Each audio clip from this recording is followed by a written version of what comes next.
Hello, and welcome to Living English.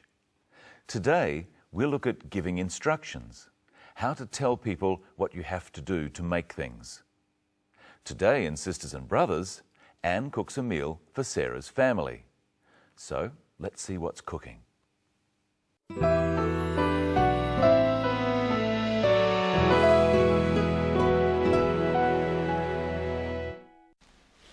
What are we having? Singapore noodles with prawns. Oh. It's a very famous dish. You can buy it at street stalls everywhere. I hope you like it. I'm sure we will. So, what do we do first? First we have to peel the prawns. Oh, okay, I'll do that. Now what? Now we'll fry the prawns. The oil must be very hot. It doesn't take very long. While I'm doing that, you can chop the leeks. Chop them very fine.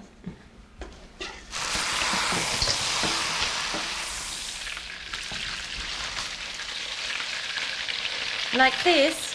Yes, sort of.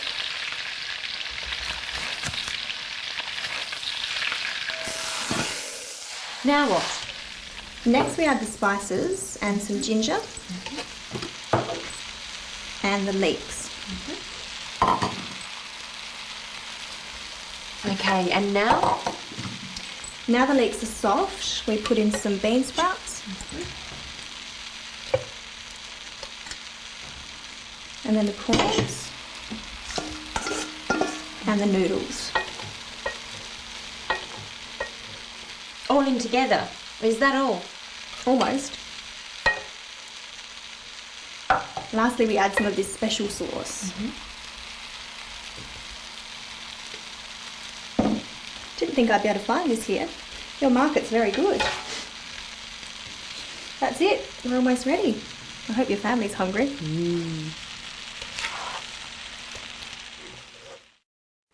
I think I'll try that recipe myself. It looks easy, but delicious. Let's have a look at the order in which the meal is prepared. First, we have to peel the prawns. Peeling the prawns takes a bit of time, and the meal is cooked very quickly, so it's best to do that first. They peel the prawns, and Sarah asks what the next thing to do is. Listen to how she does this. Now what? She means, what do we do now? Or, what's next? Practice saying, now what, with the clip. Now what? So what is it that we should do next? Now we'll fry the prawns. The oil must be very hot. It doesn't take very long. Anne said it doesn't take very long. She means it only takes a short time. We often use this expression for things that happen quickly. Try saying, it doesn't take very long, with Anne. It doesn't take very long. In the next clip, listen for the word Anne uses to mean during the time that or at the same time as. While I'm doing that, you can chop the leeks. Chop them very fine. We say while to mean during the time that or at the same time as. During the time that Anne fries the prawns, Sarah chops the leeks. Let's have a look. Like this? Yes, sort of. What does Anne do next? Next we add the spices and some ginger and the leeks. Okay, and now? Now the leeks are soft, we put in some bean sprouts. And then the prawns and the noodles. All in together. Is that all? Is that all? Sarah means, is that all you need to do? And is it? Almost. Lastly, we add some of this special sauce. For the final or last thing, Anne says lastly. Lastly, we add some of this special sauce. She could have said finally. Finally, we add some of this special sauce. Now we're going to look at those instructions and change them so that we are talking about what happened instead of saying what is happening. First, let's listen again to what is happening.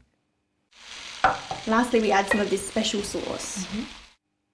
To talk about that or report it to someone, instead of saying we add some special sauce, we say some special sauce is added. This is called the passive voice. We use the passive voice when who or what causes the action is not important.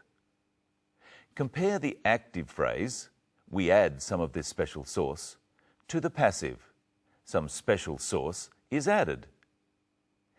In the first phrase, we is the subject, the person or thing performing the action. And some special sauce is the object. It's the thing affected by the action. It's what we add. But in the passive phrase, some special sauce is the subject of the action. When we use the passive voice, we just say what happens to the subject and not what the subject does. By using a passive verb such as is added. Add is an active verb. It says what a subject does. Is added is passive. It says what happens to the subject. Some special sauce is added. Now listen carefully and think how this next phrase can be made passive. Next, we add the spices. Next, we add the spices. That's active. It says what we do. Add the spices. The passive is, next, the spices are added. That just says what happens to the spices. They are added. Notice that the active verb add changes to the kind of past tense called a past participle, are added. Now it's your turn to try some. This is the active. We show films in a cinema. What's the passive? Films. Films are shown in a cinema. This is the active. How do you pronounce this word? What's the passive? How is this word pronounced? Now listen to Anne use the active voice and then repeat what she says. First, we have to peel the prawns. First, we have to peel the prawns. That's the active. What's the passive? First, the prawns are peeled. And here's someone who's very active. Hello, Michelle. Hello, Brenton. Hello, everyone. What are we going to do today? You're going to follow my instructions. Really? And you have to listen closely. I want you to follow my instructions and tell me what has happened in the passive. Okay. First, open this box.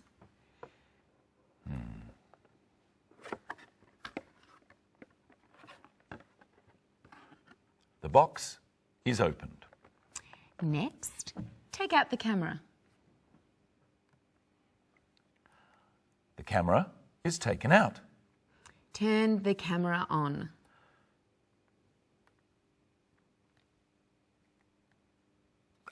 The camera is turned on. Point the camera at me. The camera is pointed at Michelle. Take my picture.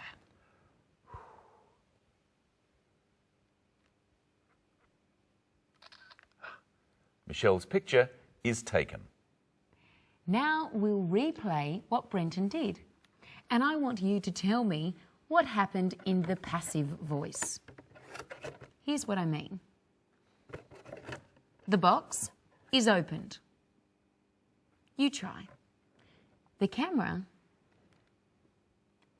is taken out. The camera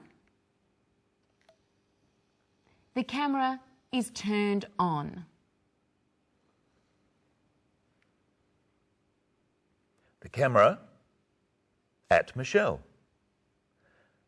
The camera is pointed at Michelle. Michelle's picture Michelle's picture is taken.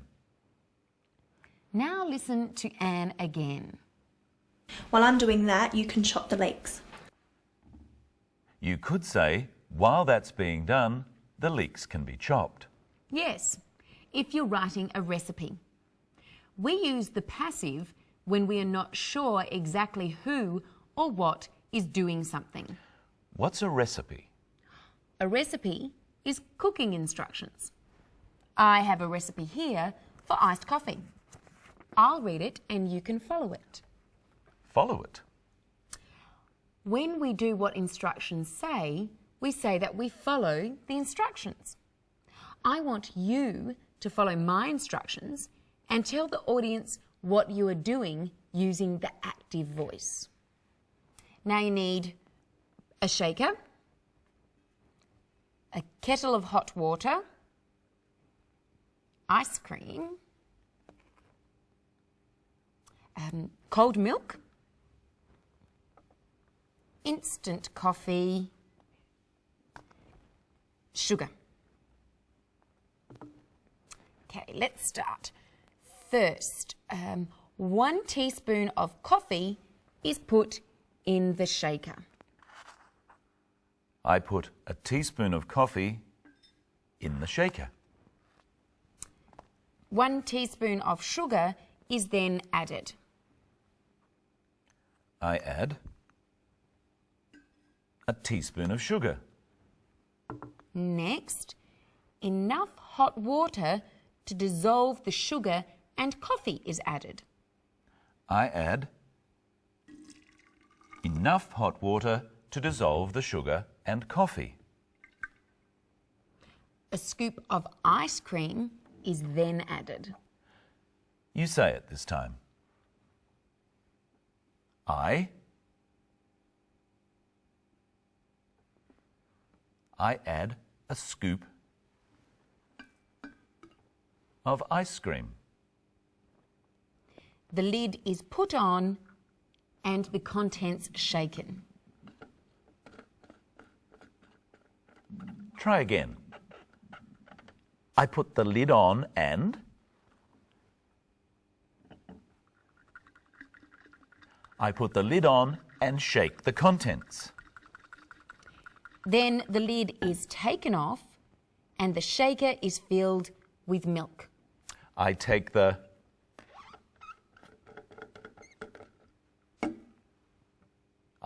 lid off and fill the shaker with milk.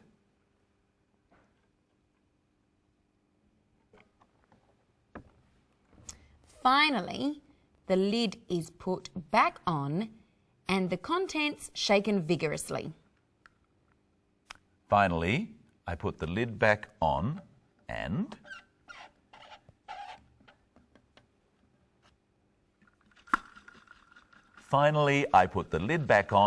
shake the contents.